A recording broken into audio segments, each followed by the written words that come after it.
Digital marketing లో అనుభవం ఉన్న ఎగ్జిక్యూటివ్స్ కావాలను సంప్రదించవలసిన నెంబర్లు 8688926084. మార్నింగ్ న్యూస్ లో వివిధ దినపత్రికలో ఉన్నటువంటి అంశాలని మనం ఒకసారి చూసే ప్రయత్నం చేద్దాం. వెలుగు దినపత్రికకు సంబంధించి ఇది ప్రధానమైనటువంటి వార్త. భయపెట్టుడే మోడీ ఎజెండా, ప్రశ్నిస్తే ఈడీ సిబిఐలతో దాడులు.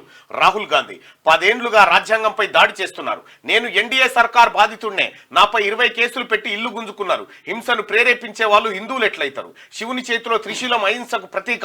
మతం పేరుతో బీజేపీ అందరినీ భయపెడుతున్నది. హిందూ సమాజం అంటే బీజేపీ, ఆర్ఎస్ఎస్, మోదీ మాత్రమే కాదు. గుజరాత్ లో మోడీని ఓడించి తీరుతాం. లోక్సభలో బీజేపీపై ప్రతిపక్ష నేత ఫైర్. రాహుల్ కామెంట్లపై ప్రధాని మోడీ అభ్యంతరం. హిందువులను అవమానించారని ఆగ్రహం వ్యక్తం చేసిండు.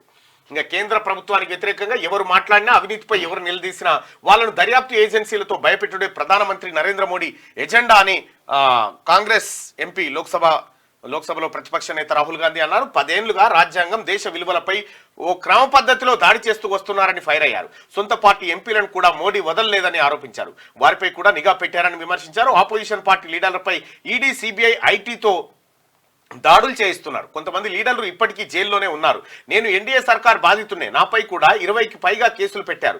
2 ఏళ్ల జైలు శిక్ష పడింది. నా ఇల్లు గుంజుకున్నారు. ఈడీ ఆధ్వర్యంలో 55 గంటల పాటు విచారణ ఎదుర్కొన్నా అని రాహుల్ అన్నారు. దేవుడు చెబితేనే పెద్ద నోట్లు రద్దు చేశారా? అయితే నరేంద్ర మోడీ గారు గతంలో ఒక వ్యాఖ్యలు చేసిరు. ఏందనంటే, నేను అసాధారణ వ్యక్తి, దేవుడు నాతో కనెక్ట్ అయ్యిండు అనేటువంటి మాటలు మరి ఆయన ఏ సందర్భంలో చెప్పిండో ఒకసారి అయితే చెప్పినట్టుండు. అయితే మీరు దేవుడు చెప్తేనే పెద్ద నోట్లు రద్దు చేశారా అని చెప్పి, దేవుడు చెప్తేనే అగ్నివీర్ పథకాన్ని తీసుకొచ్చారనేటువంటి మాటలతోటి నిన్న రాహుల్ గాంధీ ఒకానొక దశలో మోడీ పైన మాటల తూటాలు పేల్చిండు. నేను అసాధారణ వ్యక్తిని, నాకు దేవుడితో డైరెక్ట్ కనెక్షన్ ఉంది అంటూ మీడియాతో మోడీనే అన్నారు. పెద్ద నోట్లు రద్దు చేయాలని దేవుడు చెప్తేనే ఈయన చేసినట్టున్నారు. ముంబై ఎయిర్పోర్ట్ అదానికి ఇచ్చేయని దేవుడు చెప్పిండేమో, మోడీ ఇచ్చేసిండు. దేవుడి నుంచి ఏం మెసేజ్ వస్తే అది మోదీ వెంటనే ఇంప్లిమెంట్ చేసుకుంటూ పోతున్నారు.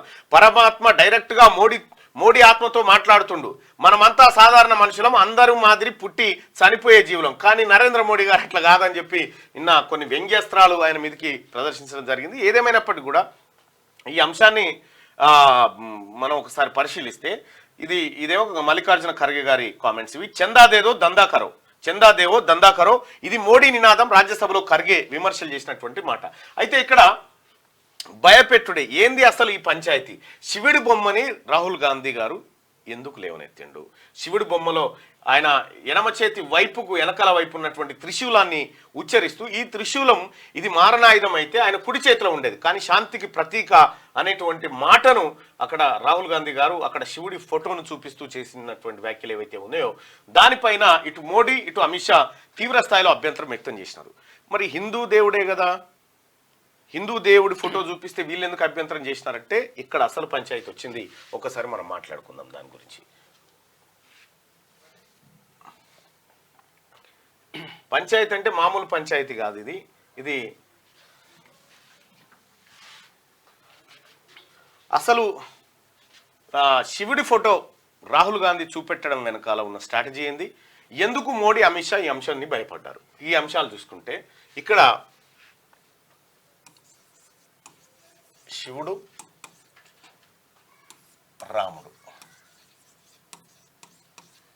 అయితే అక్కడ రాముడి ఫోటో చూపించుంటే వాళ్ళు అనకపోదురేమో, బహుశా మేబీ శివుడి ఫోటో చూపించారు కాబట్టి అన్నారు. ఎందుకు అన్నారంటే మొత్తం భారతదేశంలో హిందుత్వానికి పెద్దన్నలం మేమే అనేటువంటి రీతిన భారతీయ జనతా పార్టీ వ్యవహరిస్తూ వస్తూ ఉంది.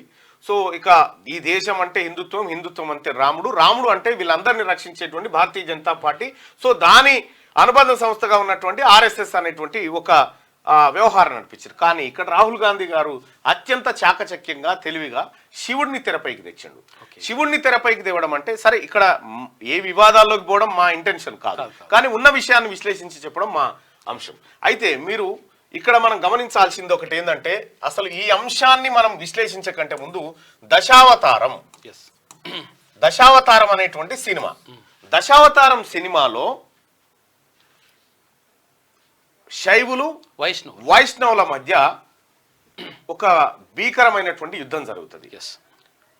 మీరు ఆ పాట చూస్తే మీకు అర్థమవుతుంది. రాయిని మాత్రం కంటే రాముడు అది ఓ పాట ఉంటుంది చూడండి. మీరు ఆ పాటను మీరు చూడండి. ఇక్కడ అసలు విషయం ఏంటంటే ఇక్కడ శివునికి సంబంధించినటువంటి వాళ్ళు అడ్డబొట్టు, రాముడికి సంబంధించినటువంటి వాళ్ళు నిలువు బొట్టు, ఇట్లా ఉంటది అన్నట్టు. వీళ్ళు వైష్ణవులు, వీళ్ళు శైవులు.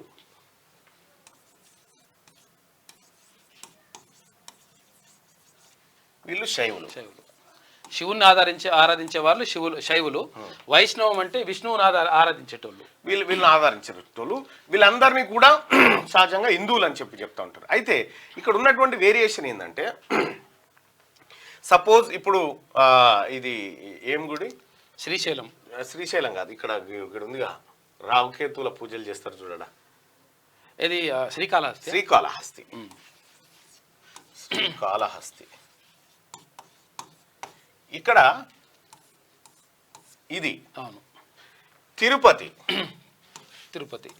తిరుమల ఇక్కడ వైష్ణవం, ఇది వైష్ణవం. అయితే ఇక్కడ వచ్చిన డిఫరెన్స్ ఏంటంటే ఆర్ఎస్ఎస్ దీన్ని మాత్రమే యాక్సెప్ట్ చేస్తుంది. Okay, RSS.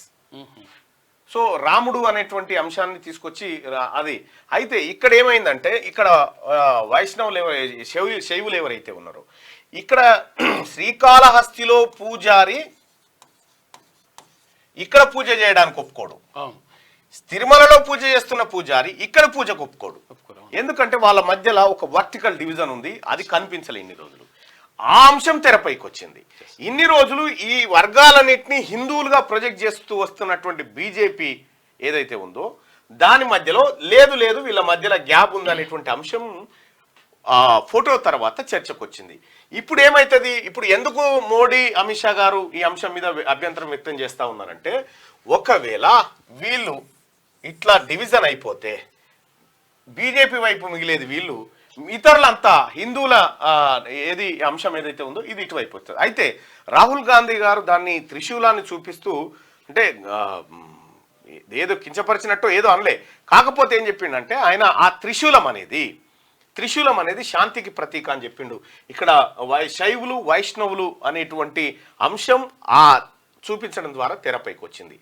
ఈ మోడీ అమిత్ షా అభ్యంతరం ఏంటంటే, ఓహో వర్టికల్ గా వస్తా ఉన్నారు, ఈ కోత ఈ డివిజన్ జరిగేటువంటి అవకాశం ఉంది, తద్వారా మన మూలాలకు దెబ్బొచ్చే అవకాశం ఉంది అనేటువంటి అంశంతో మోడీ అమిత్ షా భయపడుతూ హిందువులను అవమానపరిచారు. అయితే హిందువుల్లో వీళ్ళు కూడా ఉన్నారు, మళ్ళా వీళ్ళు కూడా ఉన్నారు హిందువుల్లో, కానీ హిందువులను అవమానపరిచారనేటువంటి అంశం తెర మీద. అంటే హిందుత్వంలో ఉన్నట్టుగానే తర్వాత ఇక్కడ ముస్లింలలో కూడా షియాలు, సున్నీలు,